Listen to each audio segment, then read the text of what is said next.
A caminho da luz. Introdução. A manjedoura. O Cristo e os essênios. Cumprimento das profecias de Israel. A grande lição. A palavra divina. Crepúsculo de uma civilização. O exemplo do Cristo. Capítulo 12. A vinda de Jesus. A manjedoura. A manjedoura assinalava o ponto inicial da lição salvadora do Cristo, como a dizer que a humildade representa a chave de todas as virtudes.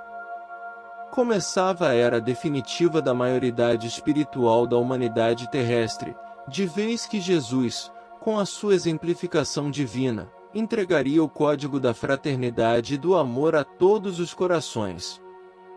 Debalde os escritores materialistas de todos os tempos vulgarizaram o grande acontecimento, ironizando os altos fenômenos mediúnicos que o precederam. As figuras de Simeão, Ana, Isabel, João Batista, José, bem como a personalidade sublimada de Maria, têm sido muitas vezes objeto de observações injustas e maliciosas. Mas a realidade é que somente com o concurso daqueles mensageiros da Boa Nova, portadores da contribuição de fervor, crença e vida, poderia Jesus lançar na terra os fundamentos da verdade inabalável.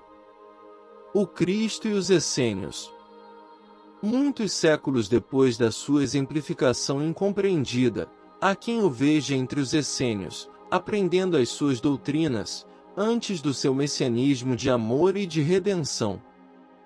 As próprias esferas mais próximas da Terra, que pela força das circunstâncias se acercam mais das controvérsias dos homens que do sincero aprendizado dos espíritos estudiosos e desprendidos do orbe, refletem as opiniões contraditórias da humanidade, a respeito do Salvador de todas as criaturas.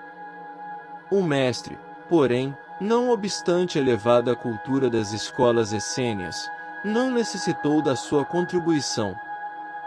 Desde os seus primeiros dias na Terra, mostrou-se tal qual era, com a superioridade que o planeta lhe conheceu desde os tempos longínquos do princípio. Cumprimento das profecias de Israel. Do seu divino apostolado nada nos compete dizer em acréscimo das tradições que a cultura evangélica apresentou em todos os séculos posteriores à sua vinda à Terra, reafirmando, todavia, que a sua lição de amor e de humildade foi única em todos os tempos da humanidade. Dele asseveraram os profetas de Israel, muito tempo antes da manjedoura e do Calvário. Levantar-se-á como um arbusto verde, vivendo na ingratidão de um solo árido, onde não haverá graça nem beleza. Carregado de opróbrios e desprezado dos homens, todos lhe voltarão o rosto. Coberto de ignomínias, não merecerá consideração. É que ele carregará o fardo pesado de nossas culpas e de nossos sofrimentos, tomando sobre si todas as nossas dores. Presumireis na sua figura um homem vergando ao peso da cólera de Deus, mas serão os nossos pecados que o cobrirão de chagas sanguinolentas e as suas feridas hão de ser a nossa redenção. Somos um imenso rebanho desgarrado, mas, para nos reunir no caminho de Deus, ele sofrerá o peso das nossas iniquidades. Humilhado e ferido, não soltará o mais leve queixume, deixando-se conduzir como um cordeiro ao sacrifício. O seu túmulo passará como o de um malvado e a sua morte como a de um ímpio. Mas, desde o momento em que oferecer a sua vida, verá nascer uma posteridade e os interesses de Deus hão de prosperar nas suas mãos. A grande lição. Sim, o mundo era um imenso rebanho desgarrado. Cada povo fazia da religião uma nova fonte de vaidades, salientando-se que muitos cultos religiosos do Oriente caminhavam para o terreno franco da dissolução e da imoralidade. Mas o Cristo vinha trazer ao mundo os fundamentos eternos da verdade e do amor. Sua palavra, mansa e generosa, reunia todos os infortunados e todos os pecadores. Escolheu os ambientes mais pobres e mais desataviados para viver a intensidade de suas lições sublimes, mostrando aos homens que a verdade dispensava o cenário suntuoso dos areópagos, dos fóruns e dos templos, para fazer-se ouvir na sua misteriosa beleza.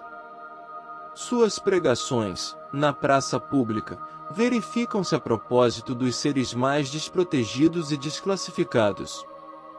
Como a demonstrar que a sua palavra vinha reunir todas as criaturas na mesma vibração de fraternidade e na mesma estrada luminosa do amor. Combateu pacificamente todas as violências oficiais do judaísmo, renovando a lei antiga com a doutrina do esclarecimento, da tolerância e do perdão. Espalhou as mais claras visões da vida imortal, ensinando às criaturas terrestres que existe algo superior às pátrias, às bandeiras, ao sangue e às leis humanas. Sua palavra profunda, enérgica e misericordiosa, refundiu todas as filosofias, aclarou o caminho das ciências e já teria irmanado todas as religiões da terra, se a impiedade dos homens não fizesse valer o peso da iniquidade na balança da redenção. A palavra divina. Não nos compete fornecer uma nova interpretação das palavras eternas do Cristo, nos Evangelhos. Semelhante interpretação está feita por quase todas as escolas religiosas do mundo, competindo apenas às suas comunidades e aos seus adeptos a observação do ensino imortal, aplicando-a a si próprios, no mecanismo da vida de relação, de modo que se verifique a renovação geral, na sublime exemplificação. Porque, se a manjedoura e a cruz constituem ensinamento inolvidável, muito mais devem representar, para nós outros, os exemplos do Divino Mestre, no seu trato com as vicissitudes da vida terrestre. De suas lições inesquecíveis, decorrem consequências para todos os departamentos da existência planetária, no sentido de se renovarem os institutos sociais e políticos da humanidade, com a transformação moral dos homens dentro de uma nova era de justiça econômica e de concórdia universal. Pode parecer que as conquistas do verdadeiro cristianismo sejam ainda remotas, frente às doutrinas imperialistas da atualidade, mas é preciso reconhecer que 2000 anos já dobraram sobre a palavra divina. 2000 anos em que os homens se estraçalharam em seu nome, inventando bandeiras de separatividade e destruição. Incendiaram e trucidaram, em nome dos seus ensinos de perdão e de amor, massacrando esperanças em todos os corações. Contudo, o século que passa deve assinalar uma transformação visceral nos departamentos da vida. A dor completará as obras generosas da verdade cristã, porque os homens repeliram o amor em suas cogitações de progresso. Crepúsculo de uma civilização. Uma nuvem de fumo vem se formando, há muito tempo, nos horizontes da terra, cheia de indústrias de morte e destruição. Todos os países são convocados a conferirem os valores da maturação espiritual da humanidade, verificada no orbe há 2 milênios. O progresso científico dos povos e as suas mais nobres e generosas conquistas são reclamados pelo banquete do morticínio e da ambição, e, enquanto a política do mundo se sente maniatada ante os dolorosos fenômenos do século, registram-se nos espaços novas atividades de trabalho, porque a direção da terra está nas mãos misericordiosas e augustas do Cordeiro. O exemplo do Cristo. Sem nos referirmos, porém, aos problemas da política transitória do mundo, lembremos, ainda, que a lição do Cristo ficou para sempre na terra, como o tesouro de todos os infortunados e de todos os desvalidos. Sua palavra construiu a fé nas almas humanas, fazendo-lhes entrever os seus gloriosos destinos. Haja necessidade e tornaremos a ver a crença e a esperança reunindo-se em novas catacumbas romanas, para reerguerem o sentido cristão da civilização da humanidade. É, muitas vezes, nos corações humildes e aflitos que vamos encontrar a divina palavra, cantando o hino maravilhoso dos bem-aventurados. E, para fechar este capítulo, lembrando a influência do Divino Mestre em todos os corações sofredores da terra, recordemos o episódio do monge de Manilha, que, acusado de tramar a liberdade de sua pátria contra o jugo dos espanhóis, é condenado à morte e conduzido ao cadafalso. No instante do suplício, soluça desesperadamente o mísero condenado.